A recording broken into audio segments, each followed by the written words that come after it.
মহামারী করোনা ভাইরাসের প্রভাবে সৃষ্ট অর্থনৈতিক ক্ষতি উদ্ভূত পরিস্থিতি মোকাবেলায় প্রধানমন্ত্রী শেখ হাসিনা বারবার নির্দেশনা দিয়েছেন।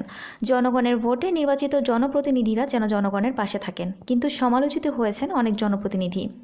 ত্রাণ সামগ্রী আত্মসাৎ সহ নানা অভিযোগ উঠেছে অনেকের বিরুদ্ধে।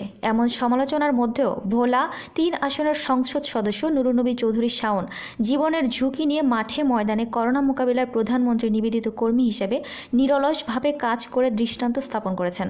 লালমোহন তজুমুদ্দিনের মানুষ এমপি শাওনের ভালোবাসায় সিক্ত হয়েছেন। এমপি নুরুন্নবী চৌধুরী শাওন তিনি নিজ নির্বাচনী এলাকায় সার্বক্ষণিক উপস্থিত থেকে নিরবচ্ছিন্নভাবে ত্রাণ সামগ্রী জনগণের নিকট পৌঁছে দিয়েছেন।